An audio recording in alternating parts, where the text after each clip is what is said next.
Every summer, my parents would send me off to the home of my cousins.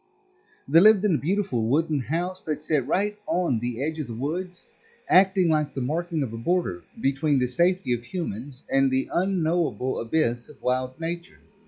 I was still just a kid, hanging out with my two cousins who were about the same age as me. If my parents knew my aunt and uncle were so hands free and let us run into the woods every day to play, they might have blown a blood vessel. Of course, the woods were the best part of the vacation. Unlimited freedom to run around, to play, and do anything. We weren't really worried about bad people and all that. The forest was enormous, and the chances of running into someone out there was probably much less than running into a bad guy in a city. Besides, being kids, we were fairly overconfident in our abilities, especially Terry, who did taekwondo for about 3 months. When we finally pulled into the driveway, I was off like a bullet into the house, shooting only a short greeting to my aunt and uncle and leaving my parents to bring in my luggage. Clambering up the stairs, I burst into their room. I was immediately greeted by Terry, standing right beside the door, yelling "Boo" in a loud voice, causing my feet to skid on the rug as I fell screaming.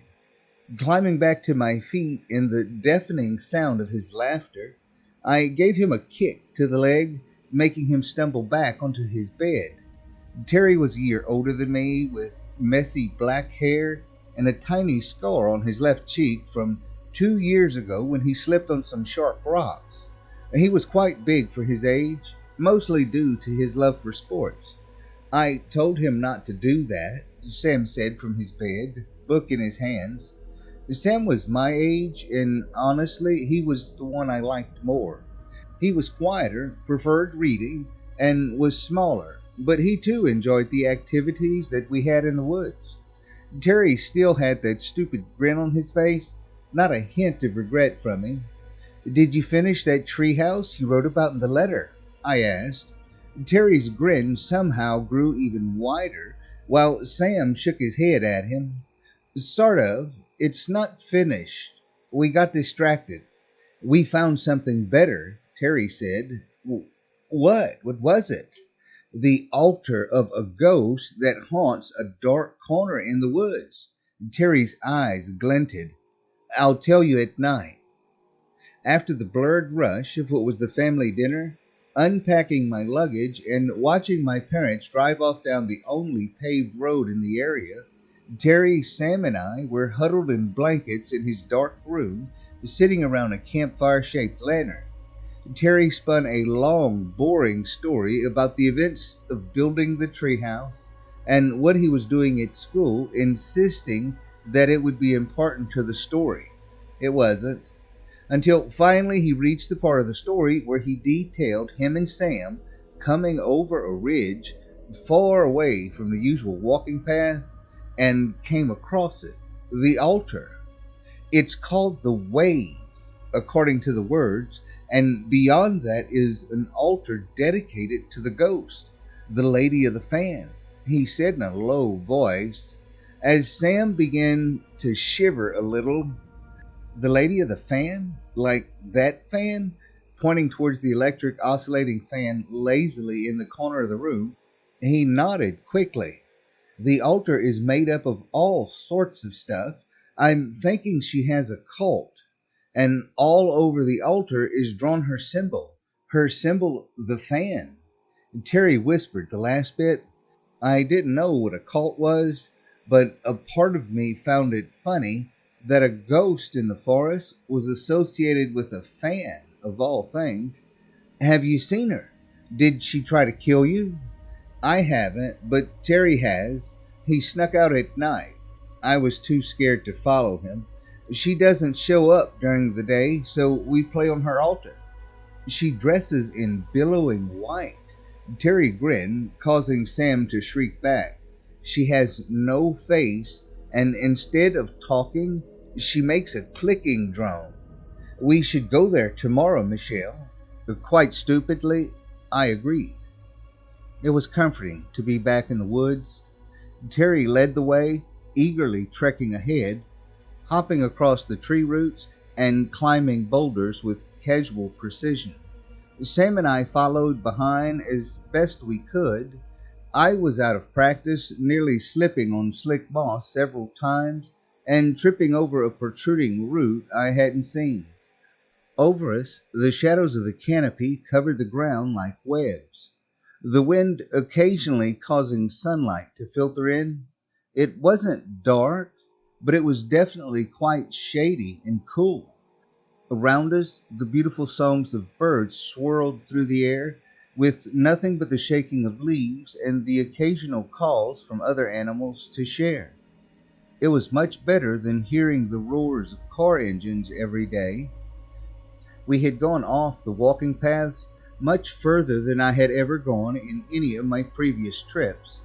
I couldn't imagine my parents letting us, 3 kids, just wander deep into the woods by ourselves. Surely they would be afraid of thugs or bears, but what did they know? A few minutes later, Terry waved at us from beside a tree. Sam was already sweating heavily, wiping his forehead constantly. I picked up my pace, curiosity beginning to swell up within my mind. The first thing I noticed was the abundant sunlight filtering through the area. Looking up, I saw that the trees in this area, the ways they had called it, had much less leaves on their branches. This provided me with a good look at the altar of the Lady of the Fan. It was a heap of multitude of things, mostly large metallic barrels, rusty and corroded, held up by metal poles and bars that made taut ropes, as well as smooth curved sheets of metal and plastic all around. The symbol of the fan was etched on nearly everything. Terry quickly climbed up to the top, using the poles and barrels as stairs before taking a slide down one on the side, where his shoes plopped into the sand that surrounded part of the altar. The stacks of items there were half buried. I could tell that it was sitting in some sort of a pit. All around it, patchy bare soil and sand stretched for several meters, and even beyond that, the grass was withering and curling up. Something about the place felt horribly wrong. Sam pointed me to a standing barrel a few meters away from the altar, with 2 corroded words and yet another drawing of the fan. The words were barely readable, but they did confirm what Terry said. The place was called The Ways. "Come on, Michelle, come up here." Terry beckoned as he made his way back up to the ways. I took a step forward, hearing the crunch of dead leaves and withering grass beneath my feet, and stopped. It just didn't feel right. The lady's presence seemed to be killing the leaves of the trees and the plants around her altar. I shook my head, stepping back against a tree. Sam, for his part, quickly jogged forward and climbed up to the barrels. Terry could only laugh. Right. Girls want to study and not play actively. Don't worry, Michelle." Sam flashed me a reassuring smile as I glared a hole through Terry. It took me weeks to get brave enough to climb up here as well. The boys spent the day climbing up and down the altar, role-playing as some mountain climbers getting chased by a yeti, and then they somehow ended up wrestling each other in the sand, predictably ending with Terry sitting on his brother's back. For my part, I walked around the outskirts of the ways, examining everything I could find. I found many footprints of small animals in the dirt, with many chewed through leaves and plants. At one point, I saw a baby rabbit watching me from the undergrowth a distance away before quickly bolting off. For a moment, it looked like it had no skin on its back half, but I just brushed it off. As soon as the first orange ray of the setting sun filtered through the trees, Sam pushed Terry and I along in leaving. He didn't want to be around the ways at night when Terry claimed that the Lady of the Fan was around. Of course, Terry teased Sam with scary facts about the lady, which I was pretty sure he was making up.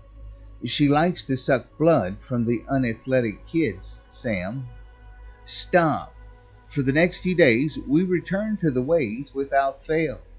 They would do what they did the previous day, but Sam had brought a ball along, so I didn't feel too left out. And we had a great time kicking the ball around past imaginary goalposts. Sam got tired fast, so he would sit on top of the waves and watch us kick and throw the ball around the outskirts. Things really changed one night when we huddled around the lantern in the boys' bedroom, listening to the howl of the wind outside the windows. Sam was reading a book on insects. He'd always said he wanted to be an insectologist, or whatever the term was. It was partially why he liked the waves so much. I hadn't noticed it all, but the place was apparently crawling with all kinds of bugs. For my part, I was messing around with some of the dinosaur toys that the boys kept in a big box. Their shadows cast by the lantern on the walls reminded me of a puppet show. Terry was lying under his blanket, a stack of finished comics beside him. He rolled his eyes and sighed in boredom at everything we were doing, and then he suddenly burst up into a sitting position, another terrible grin on his face. Let's go see the lady of the fan. This caused Sam to duck under his blanket, whimpering. I feel sick. I don't want to go. Sure, Sam, sure. Michelle? Terry raised an eyebrow, pointing out at the dark woods, the trees like a cloak of pure darkness. It looked scary, but I was already skeptical of the whole lady of the fan thing. If there really was a strange inhuman ghost, why hadn't it appeared for the past week or so? Almost everything I had heard about her was from Terry's claims. And sure, he had been accurate about the ways, but it was harder to lie about a living, moving ghost than about a pile of metal stuff. Only if you promise you know the way at night. I jabbed a finger at him. I've done it before. I know the woods like the back of my hand, he boasted before turning to Sam. See, Sam? Even the girl is braver than you. I'll tell everyone when we're back at school again. Is Sam being scared at a thing at your school? I frowned. Terry didn't get to answer before Sam emerged from his hiding spot and tossed his book at his brother, knocking him over. Fine, we'll go, but I'll kill you if I get eaten by her. Pulling open the window, the three of us tied our blankets and other clothes into a ladder. I had to admit it was exciting. It felt like we were living one of those cartoons I would always catch on weekends. We clambered down it, and soon we were off into the woods. Terry and I both held a flashlight, while Sam kept between us. Our lights were like pinpricks in the all-encompassing darkness. The moon and the stars were invisible through the web of leaves above, and all around us the forest seemed to have come to life at night. Twigs snapped in the distance, various screeches from trees, and I even caught a raccoon staring at me from a rock. It bolted once I shined my light on it. My heart skipped a beat the moment I saw light piercing from the darkness around where the waves was. That wasn't possible. Terry motioned for us to get low to the ground, and the three of us crept up the ridge beside the waves to get an overlook on it. We could hear strange noises from within. Once I had climbed up the hill, my hands pressed into the cold dirt, I took a peek. Standing on the altar was a figure. The ridge was too far away for me to discern any features, but it was certainly wearing all white like Terry had always claimed. A sort of baggy dress. The lady of the fan didn't have a face, in its pale, featureless, smooth and gray surface. Perhaps a mask, I thought. At several non-regular intervals near the waves were bright lights, so blinding that it hurt to look near them, especially with my eyes used to the darkness. I couldn't tell their source due to this, and then the lady made a noise. In all my life, I have never heard a more inhuman sound. Terry was roughly close when he said it was more of a rapid clicking, but his attempted replications was nowhere near what it really sounded like. Tick, tick, tick, tick, tick, tick, tick, tick, tick, tick, tick, tick. With a whimper of horror, Sam suddenly shot up and fled from our spot. I quickly leapt to my feet, turning my flashlight onto his back as he ran, just in time to catch him trip over a root and cry out in pain. Terry now shot up, his face one of terror, and he followed me toward Sam. When I asked him if the lady had hurt us, he nodded quickly. He felt the jagged rocks crunch under our shoes as we pulled Sam to his feet. His palms had been cut open. The wounds were small, but they were definitely bleeding a little. Terry and I then pushed him along the path back. Once we got a distance away, Terry ripped off part of his clothes and tied it around Sam's palms. "Apply pressure and the bleeding will stop," Terry said. Sam only nodded, and I could see him tearing up. It seemed like an eternity of running through the same few trees, hopping over rocks. The stirring fear that we were indeed lost vanished, with the most relief I had ever felt when we spotted the house once more. There was no sign that the lady of the fan had followed us. Soon we were all back up the cloth ladder in the safety of the room. Once Sam had reached the top, he leaned out of the window and vomited. "Come on, it wasn't that scary," Terry murmured. We didn't sleep that night. None of us was forgetting the sound that she had made. I kept glancing at the window, half expecting her to come walking out of the shadows of the woods, staring at the window, ready to kill us. But it never came. Sam hadn't touched his books. He had been applying pressure for hours on his hands, but the cloth kept pooling red with blood. Terry changed the cloth out with bandages several times, and within the next hour they were soaked red. His bleeding wasn't stopping. It was incredibly lucky that the cuts were small. "It's the lady of the fan," Sam whispered. "She's sucking out my blood." "Don't be silly. I was just messing with you," Terry said, his face racked with anxiety. For the rest of the night, Sam rocked his body back and forth in the corner of his bed, staring in silence at his bloody bandages, and occasionally walking to the window and puking again and again. "I'm dizzy," Sam complained. Could the lady be cursing him? I could feel my hands shaking. Was she in the room with us, invisible? Had she always been watching us? No, he's just scared and made himself sick. I'm going to have to explain the puke on the garden to Mom and Dad tomorrow. Terry leaned out the window. He paused as if frozen. Then he too suddenly vomited. Coughing a little, he walked back in, grabbing his head before sitting down on his bed. I asked him if he was okay. "I'm fine, just lightheaded because I'm tired." We all got a scolding of enormous proportions the next morning. We had lied, and Sam said he hurt himself when we were roughhousing later that night, and another yelling when Sam and Terry both stared at their delicious breakfasts and then vomited onto the priceless Turkish rug. They were sent to their room, and my uncle and aunt apologized for their behavior to me. I nodded along, wondering if I should tell them to go to the doctor, when suddenly Sam screamed from upstairs.